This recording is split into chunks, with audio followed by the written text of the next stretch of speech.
تو جیسی بیویوں کے ساتھ ایسا ہی ہونا چاہیے، جن کو شوہر کے حقوق یاد نہیں رہتے۔ خماری سے اس کے چہرے کو لبوں سے بے تحاشا چومتے ہوئے نرم گرم لمس چھوڑتے، سرگوشیاں اتارتے ہوئے بولا، اچھا، اگر میں یہ سب کچھ آپ کے ساتھ کرتی ہوں تو میں دوسری شادی کا کہتی تو آپ کیا کرتے؟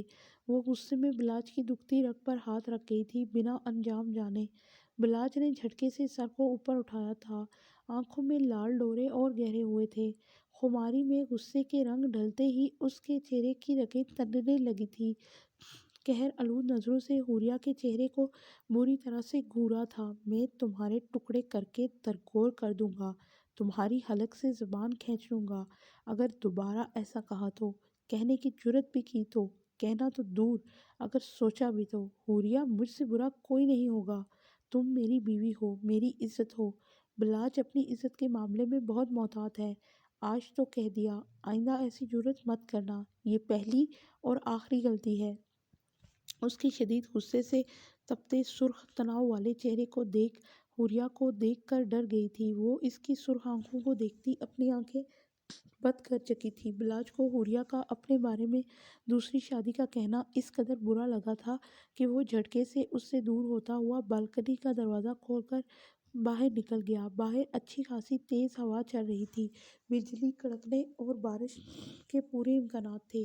مرد تھا، حوریہ کو تنگ کرنے کے لیے کتنا کچھ بول گیا، مگر بیوی کے منہ سے نکلا ہوا ایک لفظ اس کے اندر آگ لگا گیا تھا۔ مرد اپنی بیوی کے بارے میں بہت حساس ہوتا ہے، بیوی اس کی عزت ہوتی ہے، اور اپنی عزت کے منہ سے کسی اور مرد کا نام مذاق میں بھی برداشت نہیں کر سکتا، اور اس بات کا اب حوریہ کو شدت سے احساس ہو رہا تھا۔ وہ پچھتا رہی تھی کہ اس نے کیوں بلاج سے ایسا کیوں کہا جو اب اسے تکلیف دے رہا تھا۔ اپنے غصے کی آگ کو ٹھنڈا کرنے کے لیے وہ ٹیرس پر کھڑا لائٹر سے سگریٹ جلانے کی کوشش کر رہا تھا، جبکہ تیز ہوا کی وجہ سے سگریٹ جل نہیں رہی تھی۔ غصے سے وہ سگریٹ جلانے کے ساتھ ساتھ وہ اپنے دونوں ہاتھوں کی انگلیاں بھی جلا چکا تھا۔ حوریہ جو تیزی سے اٹھ کر اس کے پیچھے آئی تھی، مگر دروازے پر ہی رک گئی تھی۔ اسے بلاج کے غصے سے ڈر لگ رہا تھا۔ وہ بلاج کی فطرت سے بہت اچھی طرح سے واقف تھی۔ بلاج ہزاروں باتیں برداشت کر سکتا تھا، مگر حوریہ کے منہ سے کسی اور کا نام سننا بلاج کے لیے ایسا تھا جیسے اس کے سینے پر کسی نے چاقو سے وار کر دیا ہو۔ حوریہ کی بچی، کیا ضرورت تھی بلاج سے یہ کہنے کی؟ اب بھگتو، دیکھو جنگلی سانڈ کی طرح نتھنے پھیلا کر غصے سے کڑا ہے، اب کرو ہمت اور اٹھاؤ قدم اور جاؤ، مناؤ اپنے شوہر کو۔ دانتوں کو ہونٹوں سے کچلتے ہوئے غصے سے خود کو ہی ڈانٹ رہی تھی۔ حوریہ کو لینے کے دینے پڑ گئے تھے، زور سے بجلی کڑکی تھی اور بارش شروع ہوئی تھی۔ بارش ایک دم سے بہت تیز شروع ہوئی تھی۔ بجلی کڑکنے کی آواز سے حوریہ کی بری طرح سے چیخ نکلی تھی۔ حوریہ کو بجلی کے کڑکنے سے بہت ڈر لگتا تھا۔ بلاج پلٹ کر تیز قدموں سے بھاگتے ہوئے اس کے قریب آیا۔ حوریہ کی اس کمزوری کو بلاج جانتا تھا۔ وہ دونوں ہاتھ چہرے پر رکھے ہوئے بری طرح سے کانپ رہی تھی۔ بلاج نے سگریٹ دور پھینکتے ہوئے دونوں ہاتھ اس کے گرد پھیلائے، اسے اپنے سینے میں کس لیا۔ ریلیکس ہو جاؤ، کچھ نہیں ہوا، میں ہوں تمہارے پاس۔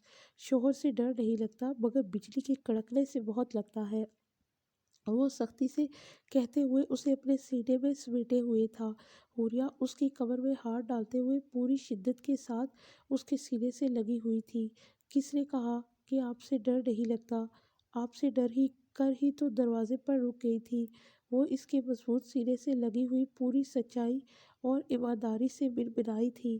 ایسا غلط الفاظ بولا کیوں تھا جس کی وجہ سے تمہیں ڈرنا پڑے؟ سوری، آئندہ نہیں بولوں گی، وعدہ کرو کہ کبھی نہیں بولوں گی، پکا وعدہ، آپ کی قسم، کبھی نہیں بولوں گی، کبھی نہیں کہوں گی۔ وہ اس کی گردن پر ہاتھ رکھتے ہوئے چہرہ اس کے چہرے کی جانب معصوم چہرہ بنائے دیکھ رہی تھی۔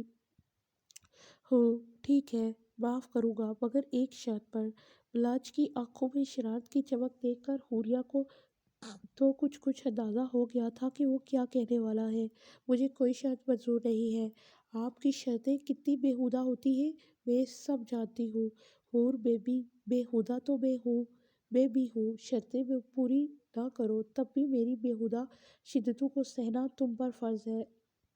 وہ نیچے جھک کر اسے اپنی گود میں اٹھاتے ہوئے روم میں قدم رکھ چکا تھا۔ چلو دروازہ بند کرو، تمہیں میں اپنی بےہودگی کا ثبوت دیتا ہوں۔ حوریہ کو گود میں اٹھائے ہوئے بلاج نے ایک ایک ونک کرتے ہوئے حوریہ کو دروازہ بند کرنے کو کہا تھا۔ وہ شرم سے لال پڑتے ہوئے اس کی بات کا مفہوم سمجھ چکی تھی۔ وہ ہینڈل کو گھماتی ہوئی دروازہ لاک کر چکی تھی۔ ہمارا روم یہ ہے، آپ مجھے واش روم میں کیوں لے کر جا رہے ہیں؟ حوریہ نے حیران نظروں سے بلاج کی جانب دیکھا تھا۔ کچھ دیر کے لیے اسے ایسے لگا کہ شاید بلاج نے اوور ڈرنک کر رکھی ہے، اس لیے اسے واش روم اور بیڈ روم میں فرق نظر نہیں آ رہا، مگر دوسرے ہی لمحے اس سوچ کو مسترد کرتے ہوئے اس پر اپنی بے باکی کے رنگ ظاہر کیے۔ بلاج کی جان، میں پورے ہوش و حواس میں ہوں، میں جانتا ہوں کہ وہ ہمارا بیڈ روم ہے اور وہ ہمارا بیڈ ہے۔ اسے گود میں اٹھائے ہوئے روم کی جانب دیکھتے ہوئے آنکھ کے اشارے سے بتا رہا تھا۔ آج چودھری بلاج کا بیڈ روم میں رومانس کرنے کا کوئی موڈ نہیں ہے۔ بہت دن ہو گئے ہیں ہمارے باتھ ٹب نے ہماری رومانس کے نظارے نہیں دیکھے۔ آج باتھ ٹب کو خشک کرنے کا میرا پورا ارادہ ہے۔ شاور سے لے کر باتھ روم کے نل تک بہت اداس ہیں، اور میں اپنے پورے واش روم کے نل، شاور، باتھ ٹب کو اداس نہیں دیکھ سکتا۔ بے باکی کے ساتھ دانت نکالتے ہوئے واش روم کے اندر قدم رکھ چکا تھا۔ پاؤں مار کر واش روم کا دروازہ بند کرتے ہوئے پہلے سے پانی سے بھرے ہوئے باتھ ٹب کے اندر حوریہ کو پھینکتے ہوئے مسکرایا تھا۔ حوریہ اس اچانک آفت کے لیے تیار نہیں تھی۔ وہ منہ کھول کر سانس لیتے ہوئے منہ پر آئے ہوئے بالوں کو اور پانی کو صاف کرتے ہوئے جھنجھلا کر بلاج کی جانب دیکھ رہی تھی۔ آپ کبھی سدھر نہیں سکتے۔ جی، میں کبھی سدھر نہیں سکتا۔ مجھے تو خود سے کوئی امید نہیں ہے کہ میں زندگی کے کسی موڑ پر سدھروں گا۔ بے باکی سے اپنی خوبیوں کو تسلیم کرتے ہوئے کرتے کے بٹن کھولتے ہوئے کرتا اتار کر دیوار پر لگے ہوئے اسٹینڈ پر لٹکاتے ہوئے وہ ایک ایک قدم باتھ ٹب کی جانب بڑھا رہا تھا۔ حوریہ اچھی طرح سے جانتی تھی کہ اب اس کا کیا حشر ہونے والا ہے۔ حوریہ کا دل 100 کی سپیڈ سے دھڑک رہا تھا۔ بلاج کی گہری نظریں اس کے چاک گلے سے گزرتی ہوئی پانی سے بھیگی ہوئی گہری نرم گہرائیوں پر تھیں، جو بلیک بلاؤز میں بلاج کو کسی میگنیٹ کی طرح اپنی جانب کھینچ رہی تھی۔ وہ باتھ ٹب میں پاؤں رکھتے ہوئے حوریہ پر جھکتا چلا گیا۔ حوریہ کا سر باتھ ٹب کے کنارے سے لگا چکا تھا۔ پوری شدت سے حوریہ کی پکڑیوں پر جھکے اس کی باریک پکڑیوں کو انابی لبوں میں قید کیے دیوانگی سے بھیگے ہونٹوں کی نمی کو حلق میں اتارتے ہوئے مدہوشی سے بہکنے لگا تھا۔ حوریہ ایک ایک سانس کے لیے تڑپ رہی تھی، مگر بلاج کے لمس میں اتنی شدت تھی کہ وہ سینے پر دباؤ دیتے ہوئے اسے خود سے دور کرنے کی ناکام کوشش کر رہی تھی، جبکہ مقابل اپنی جگہ سے ایک انچ بھی پیچھے نہیں ہٹا تھا۔ حوریہ کو دور رہنے کی بہت اچھی سزا دے رہا تھا۔ وہ ایک ایک سانس اس کے لبوں سے کھینچتے ہوئے